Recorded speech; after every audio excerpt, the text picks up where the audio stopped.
அனைவருக்கும் இனிய வணக்கம். இன்றைக்கி எங்கள் வீட்டில் தேங்காய் சுடுற நோம்பி வந்துட்டு கொண்டாடிட்டு இருக்காங்க. பாருங்கள், தேங்காய் சுட்டுட்டு இருக்காங்க எங்கள் பசங்க. அவல், வெல்லம், அரிசி அதெல்லாம் போட்டு தேங்காயை சீல் பண்ணி பாருங்கள் சுட்டுட்ருக்காங்க என் பசங்க 2 பேரும். குச்சி நல்லா நீளமாக இருக்கணும், அப்போ தான் வந்து பசங்களை வந்துட்டு அது எந்த எஃபெக்டும் பண்ணாது, நெருப்பு சுடாமல் இருக்கும். அதுக்காக தான் வந்து குச்சி நல்லா நீளமாக கொடுக்குறது.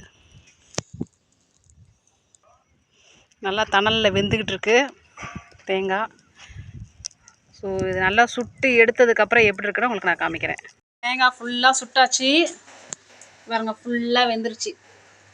தேங்காய் ஃபுல்லாக வெந்துருச்சு, சுட்டு எடுத்துருந்தாச்சு. இனி நல்லா ஆறுனதுக்கப்புறம் சுட்டு சாப்பிட்லாம். சாரி, அதை உடச்சி சாப்பிட்லாம். வெந்துருச்சு பாருங்க, அதை நாங்கள் எடுத்துக்கிட்டு இருக்கோம். கொடுப்பா,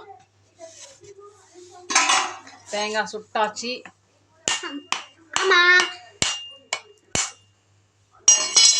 உடச்சோம்னா அது பாட்டுக்கும் உதிர்ந்து வந்துடும்.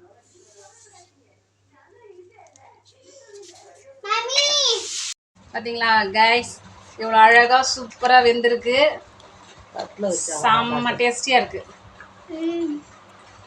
எப்படிமா இருக்காது?